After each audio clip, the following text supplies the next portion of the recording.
O encontro de volta. Seguem agora para a sessão do presidente Lula os textos aprovados pelo Congresso, que reajustam salários de servidores da Câmara e do Senado e também cria novos cargos e novos reajustes e bonificações para servidores do Executivo. A tramitação dos projetos aconteceu ontem a toque de caixa, depois de um acordo fechado por líderes. Então a gente volta a falar com a Beatriz Borges, que conta pra gente o que foi aprovado afinal, Bia. Oi, Mônica, bom dia novamente para você, para todos que nos acompanham. Essa votação aconteceu de maneira muito rápida, Mônica. Foram em menos de 3 horas, a Câmara dos Deputados analisou esses dois projetos, tanto o reajuste dos servidores do Senado, como também o reajuste de servidores da Câmara dos Deputados.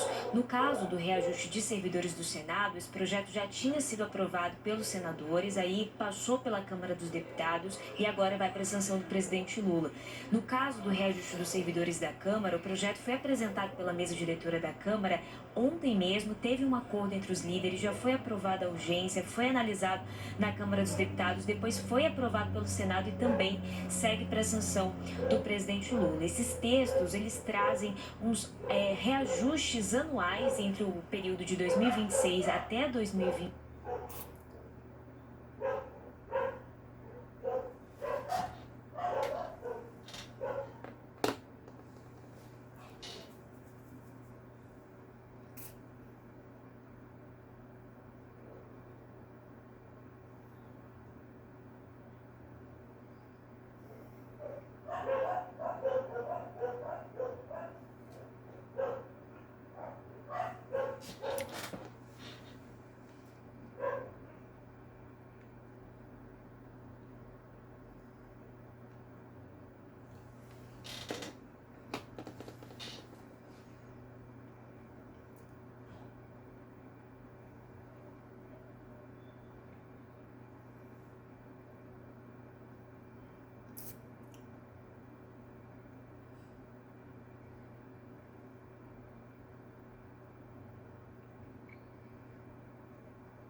De Londres, a gente voa para Nova York, de Nova York para Genebra, vamos para Tel Aviv e mais. 1, 2, 3, gravando.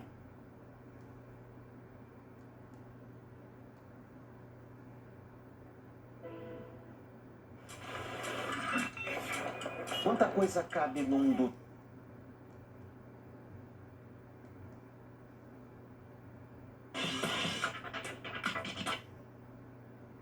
Vai depender. Mas a questão...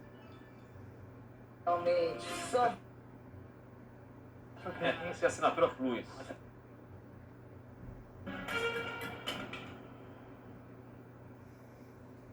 O encontro de volta. Seguem agora para a sessão do presidente Lula os textos aprovados pelo Congresso, que reajustam salários de servidores da Câmara e do Senado e também cria novos cargos e novos reajustes e bonificações para servidores do Executivo. A tramitação dos projetos aconteceu ontem a toque de caixa, depois de um acordo fechado por líderes. Então a gente volta a falar com a Beatriz Borges, que conta pra gente o que foi aprovado afinal, Bia. Oi, Mônica, bom dia novamente para você, para todos que nos acompanham. Essa votação aconteceu de maneira muito rápida, Mônica. Foram em menos de 3 horas, a Câmara dos Deputados analisou esses dois projetos, tanto o reajuste dos servidores do Senado, como também o reajuste de servidores da Câmara dos Deputados. No caso do reajuste de servidores do Senado, esse projeto já tinha sido aprovado pelos senadores, aí passou pela Câmara dos Deputados e agora vai para a sanção do presidente Lula.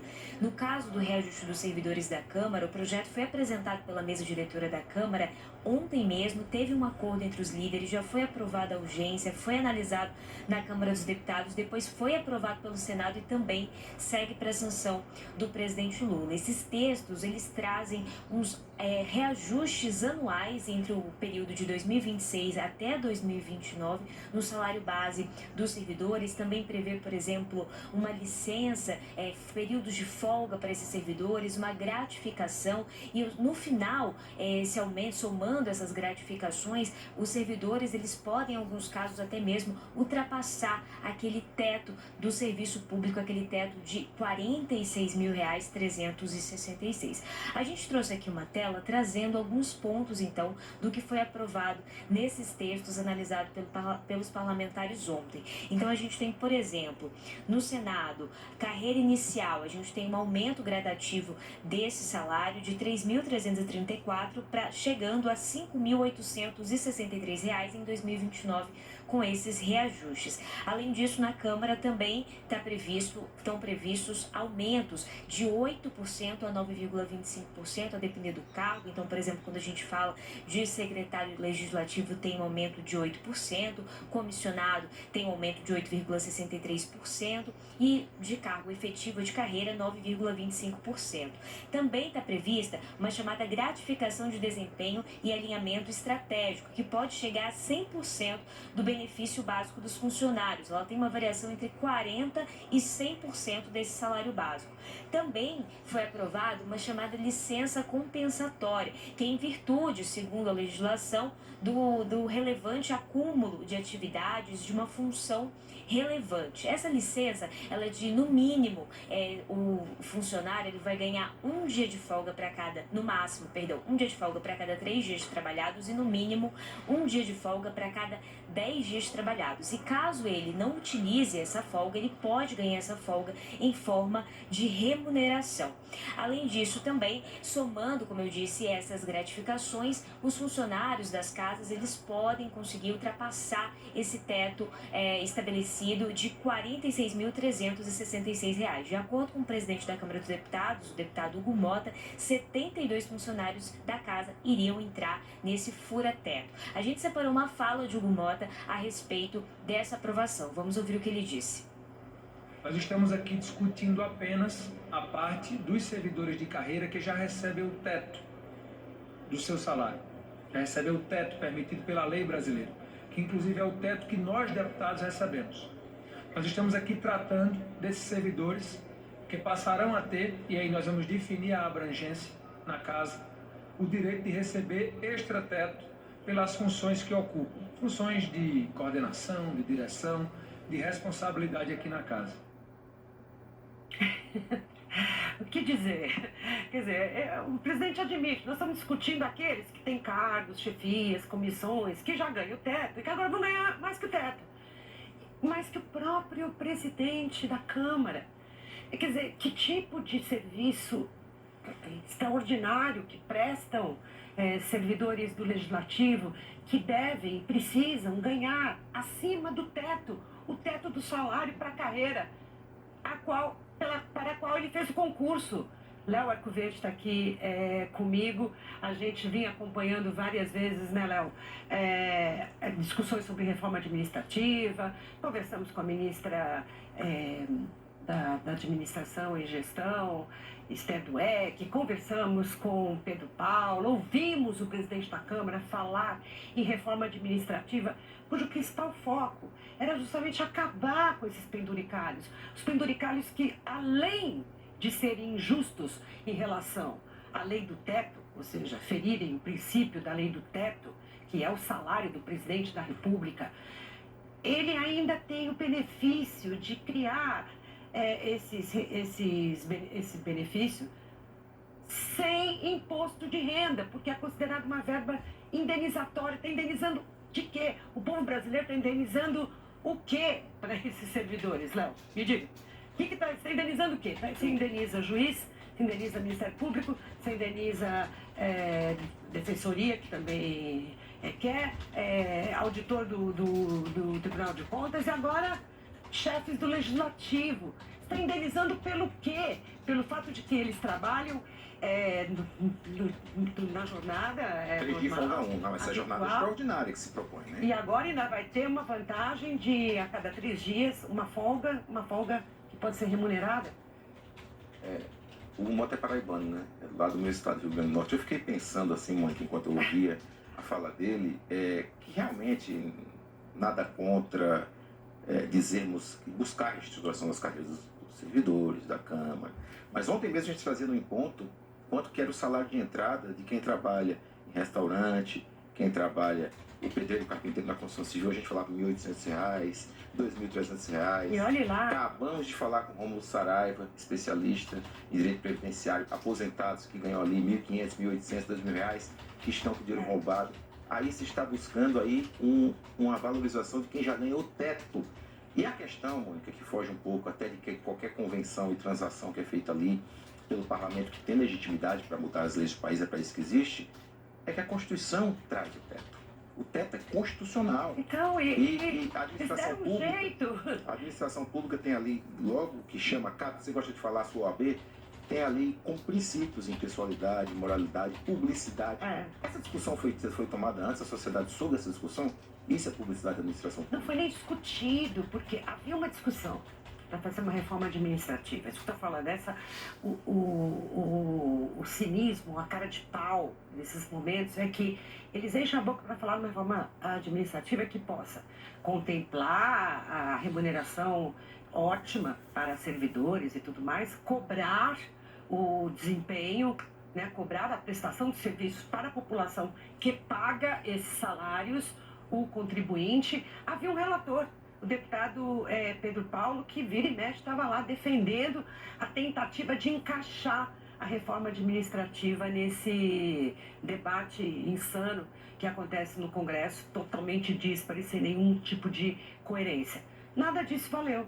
De repente, também não valeu a proposta, o estudo do Executivo, porque veio de lá um pacotão com várias e várias contratações e aumentos. Vamos lembrar, esse aumento que a Câmara aprovou para si próprio, para os seus próprios servidores, aí na base de 9% mais ou menos em média, ao longo dos próximos 5 anos, é o dobro da inflação de 2025, que para chegar lá, precisamos suportar na economia brasileira uma taxa de juros de 15%. E aí uma casta de servidores consegue reajustes anuais de 9% ao ano, ao longo de 5 anos. Serviço da dívida de quase 1 trilhão por ano. Serviço da dívida de quase 1 trilhão por ano.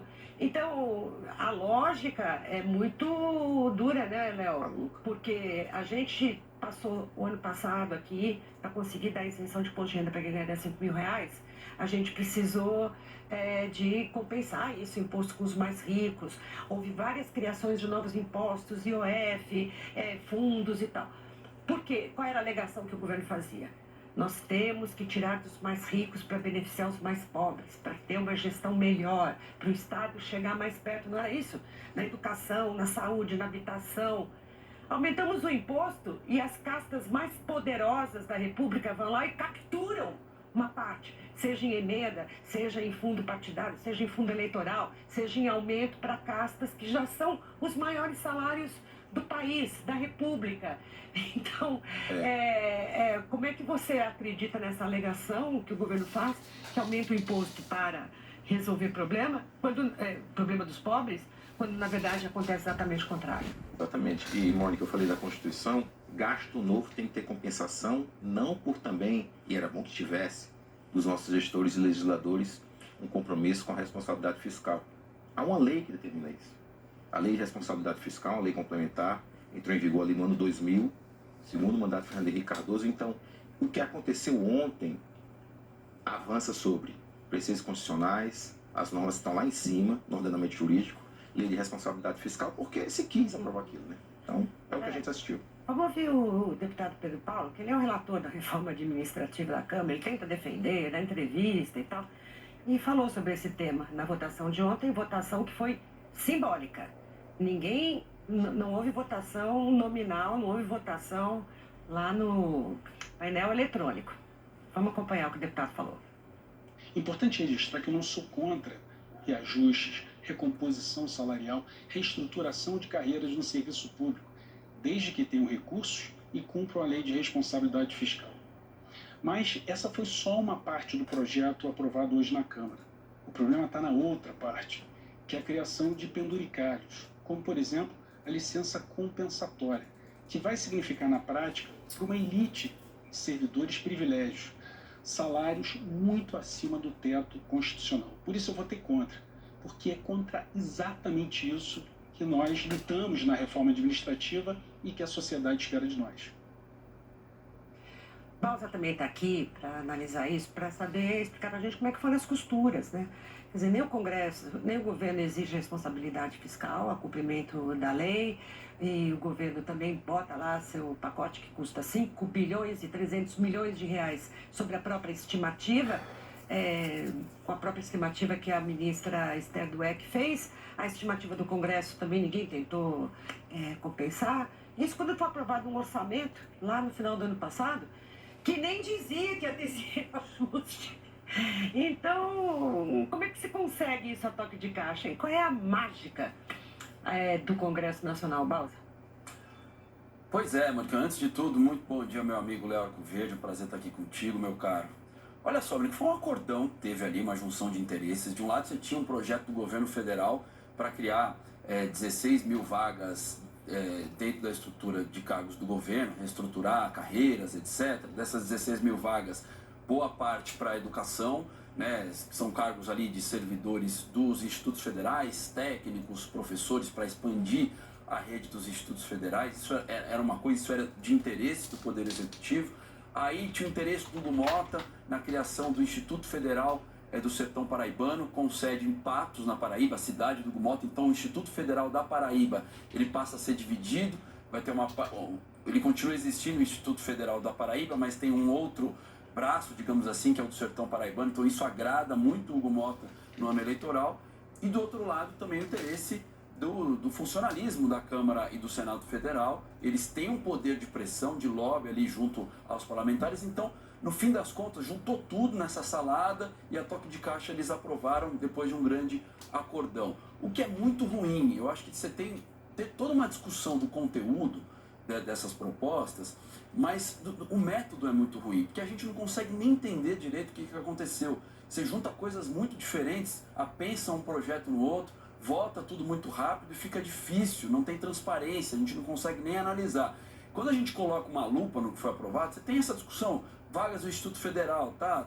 Talvez seja justificável ampliar, mas a gente precisava discutir conta, né? Ver o impacto orçamentário disso. No próprio projeto da Câmara dos Deputados, em relação ao aumento do salário dos servidores, tem coisas até justificáveis. Por exemplo, um auxiliar legislativo ganha um salário de R$3.000. Em 2029, o salário vai para R$5.500.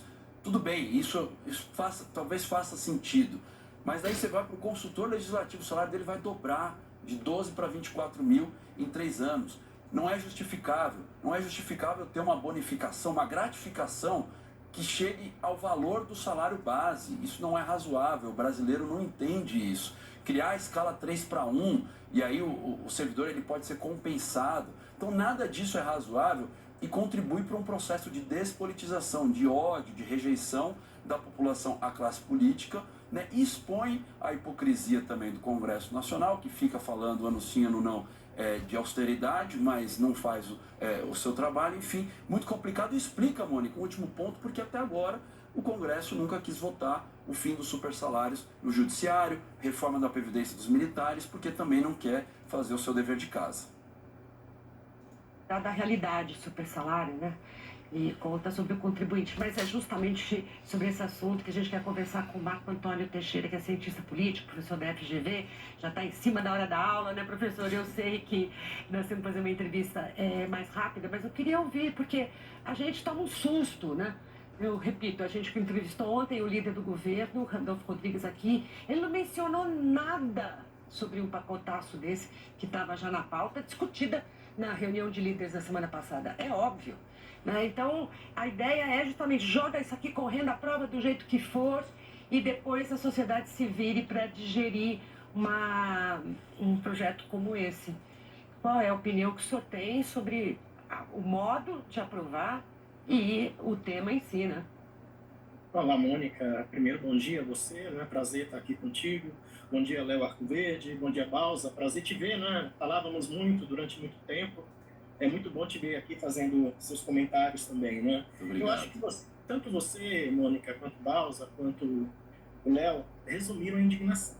Tá? Eu queria tratar aqui em 3 pontos, Mônica. Primeiro, a contradição que você destacou muito bem, ou seja, o Congresso que se propõe a discutir um projeto de reforma administrativa que lida, não é, com avaliação de desempenho, é o mesmo Congresso que está criando gratificação de desempenho.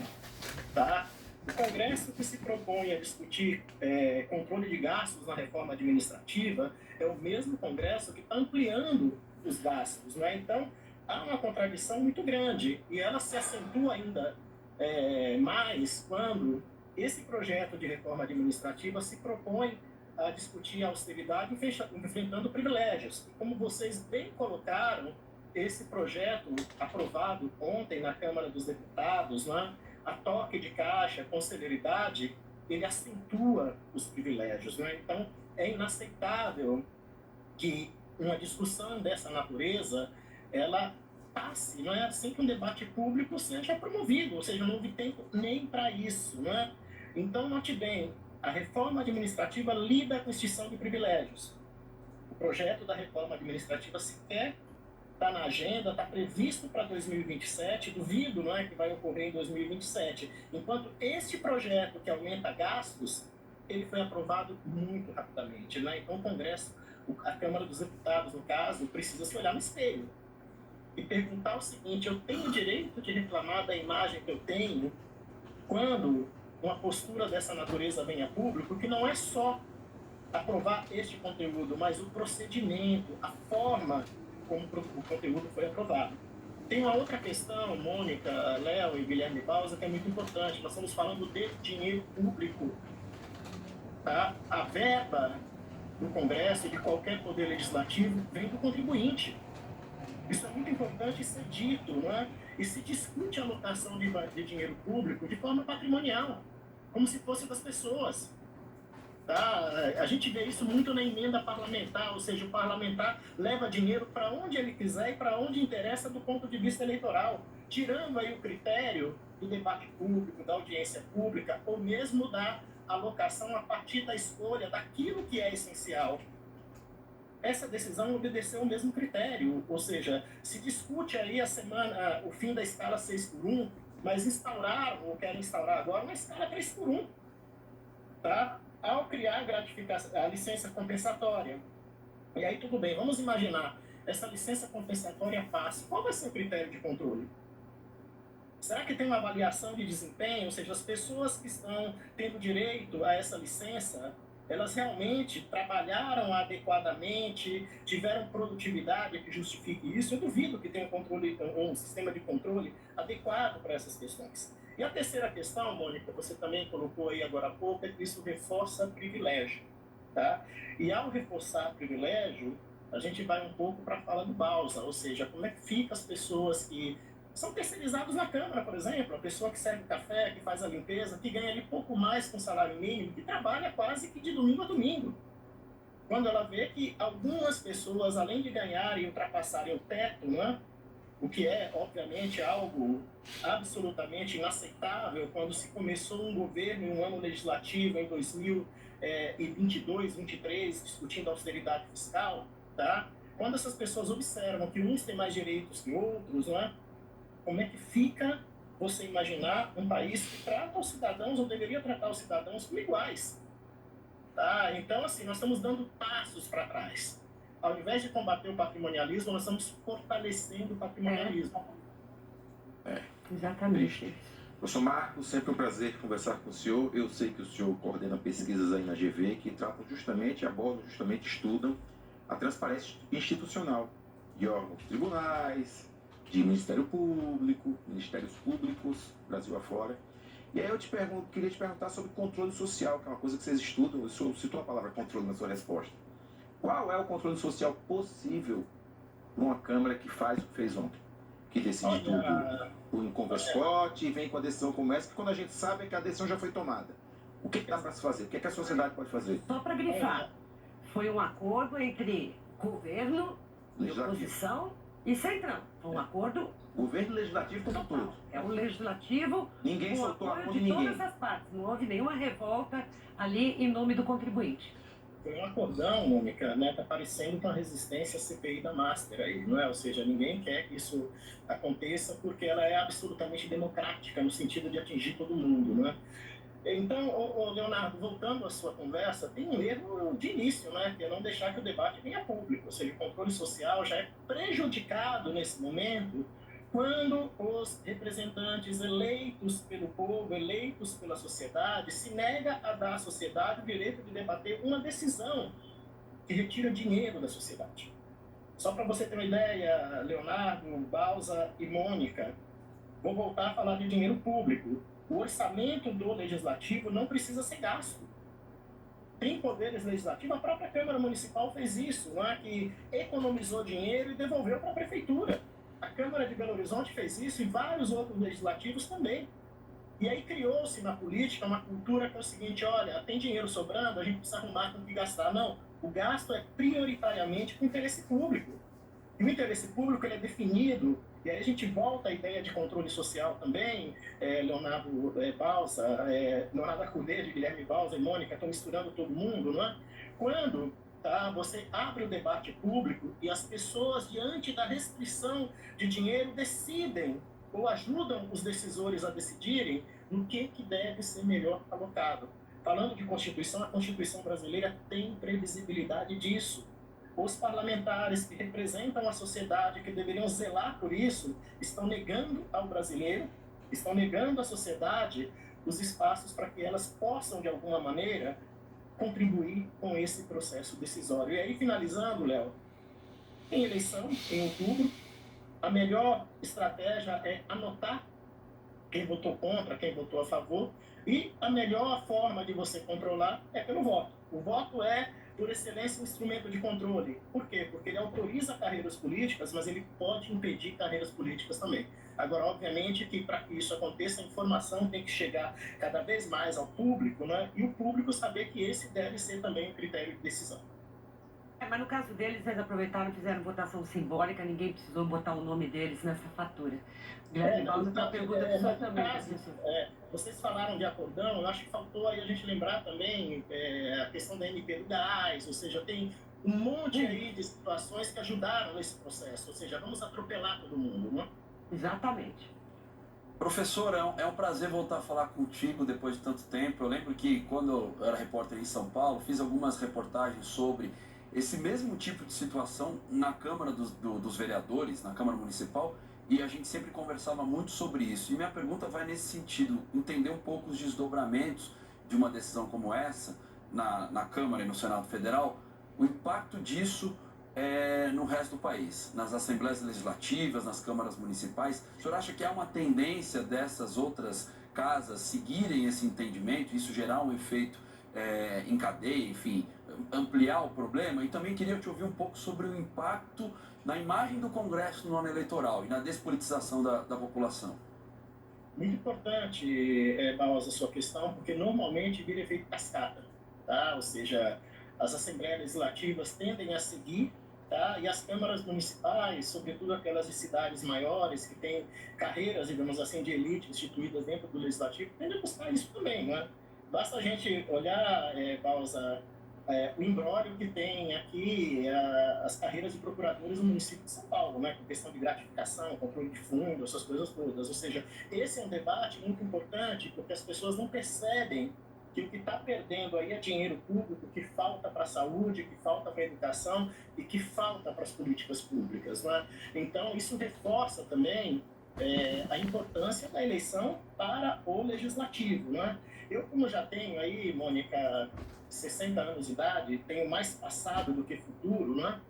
Eu fiquei lembrando esses dias, até conversando com o Leonardo Arcudede ontem, né, da falta que faz políticos da estatura, né, mesmo do Fernando Henrique, né, mesmo de um Ulisses Guimarães, que colocavam o debate público mais às claras, né? Falhou o governo, falhou o Congresso Nacional, sobretudo a Câmara dos Deputados. Hugo Mota tem sido craque, não é, em expor negativamente sua imagem, amplia isso cada vez mais, não é? E, ao mesmo tempo, também, Mônica, no momento em que o debate vem a público, vem depois de uma situação consolidada. E aí o pepino está na mão do presidente Lula, porque está para a sanção dele. Se ele veta, ele cria novamente um atrito com o Congresso. O Congresso, obviamente, que tem aí suas estratégias de compensação, certamente, acertada com o governo. Se ele sanciona, ele leva a imagem negativa com ele também. Mas na hora de votar, né, um dos comportamentos mais repetitivos nesse governo Lula, e acho que Bausa pode confirmar, é que quando o PT, a base do governo, percebe que a eleição vai ser perdida, uma votação vai ser perdida, eles liberam a bancada e todo mundo vota, e consolida a vitória do campo adversário, de interesse do campo adversário. Exato. Aparentemente de interesse do campo adversário, mas na verdade é de interesse de todo mundo. Isso aconteceu, não foi uma, não foi duas, é uma rotina no Congresso, a gente se surpreender com a votação que teve o partido do governo, alinhada com a oposição. Então, é normal, o governo chega e fala, lavo minhas mãos, a gente vai perder mesmo, então cada um vota. Depois os ministros vão e dão essa explicação. Eu já ouvi vários ministros dizerem exatamente, não, a gente ia perder mesmo. Só aproveitando, vale lembrar as encrencas que o ministro Jacques Wagner, né, como líder do governo, se meteu, né? Ou seja, ele não faria isso sozinho, sem combinar com ninguém, não assumiria essa fatura sozinho. No momento que você individualiza, né, deixa para cada um assumir a responsabilidade, você diminui o impacto sobre o coletivo, que é o bloco do governo, o bloco da oposição, qualquer coisa assim, não é? Enquanto política não ser vista como ação coletiva, nós vamos continuar nesse imbróglio. E os partidos fazem, parece que fazem questão de serem fracos, exatamente para não assumirem também o peso de uma decisão negativa como essa, Mônica. A gente não está discutindo aqui orientação de bancada de partido, é uma coisa que se perdeu também. Por quê? Porque os partidos viraram instrumentos de processo eleitoral e não mais de produção, de concepção de Estado, concepção de sociedade, concepção de política pública. A política se deteriorou, isso é ruim para a democracia. Isso é muito importante, Mônica. É ruim para cada um de nós, né? A democracia vai ficando cada vez mais disfuncional. Seus alunos já devem estar cobrando sua presença. Professor, desculpe pelo atraso, mas o assunto era extremamente importante e a gente tem que discutir isso do ponto de vista da sociedade, né? A sociedade que no final paga essa conta e não se beneficia em nada de nenhum desses projetos. Muito obrigada, professor. Obrigada, Bausa e Léo também. Seguimos aqui. Aprovação do aumento para servidores do Senado e da Câmara, aprovado ontem no Congresso. A gente conversou sobre isso agora há pouco. Gera tudo nas contas do governo federal. Os projetos foram aprovados em regime de urgência e aprovados para pagamentos acima do teto constitucional. A gente fala sobre isso, também já discute essa aprovação com o mercado, hoje com o Marcelo Andrade. Muito bom dia aos dois. A gente tem uma dívida pública que já bateu em 79% do PIB e claro que mais gastos ameaçam mais ainda a dívida. Pois é, Mônica, além do recado que, mais uma vez, o teto de gastos sendo ignorado acaba passando para o mercado financeiro. Bom dia a você, a todos que acompanham Em Ponto. É sobre isso que a gente vai repercutir com o Marcelo Andrade, ele que é Head Investment Solutions aqui da Sul América Investimentos. Marcelo, obrigado por nos receber. Como o mercado observa essa movimentação logo nos primeiros dias, né, do ano legislativo, a aprovação desse salário com os penduricalhos trazendo esses valores acima do teto de gastos pelo Legislativo, com algumas justificativas de que isso ocorre também no Judiciário?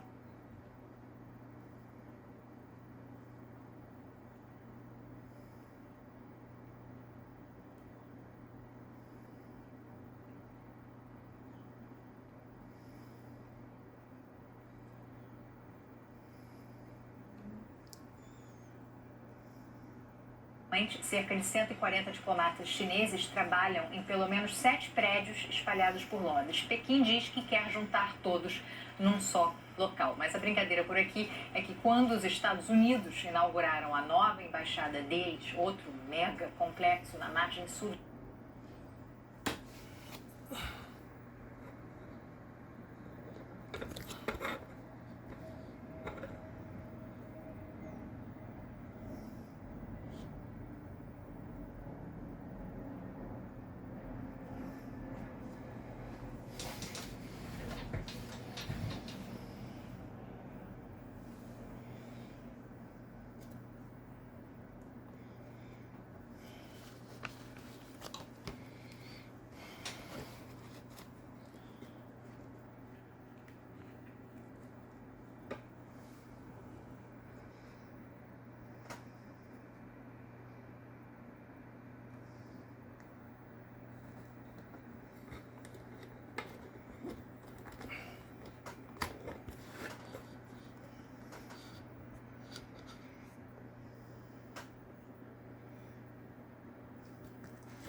coisa.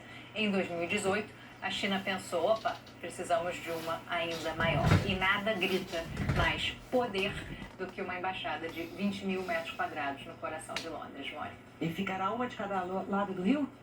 Estados Unidos de um lado e a chinesa do outro? Ah, então ali se confrontando, dizendo, Isso. nós temos o poder aqui nesse continente. Obrigada, Cecília. Vamos acompanhar essa história é engraçada, adoro essas histórias urbanas. A aprovação do aumento para servidores do Senado e da Câmara, aprovado ontem no Congresso, a gente conversou sobre isso agora há pouco, gera temor de estouro nas contas do governo federal. Os projetos foram aprovados em regime de urgência e abrem portas para pagamentos acima do teto constitucional. A gente fala sobre isso com o Matheus Meireles, que também já repercute essa aprovação com o mercado, hoje com o Marcel Andrade. Muito bom dia aos dois. A gente tem uma dívida pública que já bateu em 79% do PIB e claro que mais gastos ameaçam mais ainda a dívida. Pois é, Mônica, além do recado que, mais uma vez, o teto de gastos sendo ignorado acaba passando para o mercado financeiro. Bom dia a você, a todos que acompanham Em Ponto. É sobre isso que a gente vai repercutir com o Marcel Andrade, ele que é Head Investment Solutions aqui da Sul América Investimentos. Marcel, obrigado por nos receber. Como o mercado observa essa movimentação logo nos primeiros dias, né, do ano legislativo, a aprovação desse salário com os penduricalhos trazendo esses valores acima do teto de gastos pelo Legislativo, com algumas justificativas de que isso ocorre também no Judiciário. Ontem a conversa dentro do Congresso Nacional foi em cima disso. Bom dia. Bom dia, Matheus. Bom dia a todos. É claro que uma notícia como essa, assim, preocupa, obviamente, pelo lado fiscal, né? Acho que o lado fiscal brasileiro, assim, a dívida pública cresceu bastante nesses últimos anos e o mercado está sempre olhando por esse lado. Mas o fluxo, nesse início de ano, o fluxo estrangeiro está tão forte no Brasil que está reprecificando os ativos. Então a gente não tem visto ainda no mercado os ativos precificando essa preocupação fiscal, porque o setor externo está tão favorável que o setor doméstico, mesmo que esteja nesse início ainda do ano legislativo, do ano judiciário, ainda não tem feito preço nos mercados. Agora, esse setor externo favorável, ele indica que esse período de recordes da Bolsa, ontem mais um recorde, deve se manter por médio prazo, longo prazo, ou tem data de validade, há uma bolha se formando? O que a gente tem observado desde o ano passado, né, vamos lembrar que em 2025 a Bolsa do Ibovespa subiu por volta mais de 30%, isso muito dinheiro de gringo, como a gente acabou de comentar, né? Os investidores estrangeiros, desde o início do governo Trump, eu acho que os Estados Unidos passou a ser um mercado um pouco não tão confiável assim para os aliados, para o mercado como um todo. Vamos lembrar que os Estados Unidos drenou boa parte dos recursos do mundo durante pelo menos esses últimos 15 anos. Então, o que tem acontecido, os investidores estrangeiros agora começam a fazer o que a gente está chamando de processo de rotação de dinheiro. Então não é só o Brasil que está recebendo fluxo estrangeiro. Se a gente olhar os mercados emergentes como um todo, estão recebendo fluxo. Então a gente tem visto bolsas de países como Chile, Colômbia, México, África do Sul, todos eles também tendo performances muito boas. Isso foi refletido no Brasil e ainda não tem nenhum sinal de que isso vai mudar. A gente viu a bolsa em janeiro subindo mais de 15%, nesse início de mês também, agora em poucos dias também está subindo. Então, assim, esse é um movimento não só para os ativos reais, como empresas e bolsas, como tem um enfraquecimento do dólar e metais também. A gente tem visto o ouro como um grande ganhador também já nos últimos anos e muito forte para esse ano. Tá certo. Muito obrigado, Marcel Andrade, Head de Investment Solutions aqui da Sul América Investimentos. A gente segue acompanhando a movimentação no mercado. Daqui a pouco a Bolsa abre. Um dia depois do governo americano conseguir um acordo e a aprovação do fim do segundo shutdown nesse governo de Donald Trump. A gente também vai ver como o mercado vai abrir e reagir a essa movimentação lá fora. Mônica. Ótimo, muito obrigada, Matheus, Marcel, um bom dia para vocês.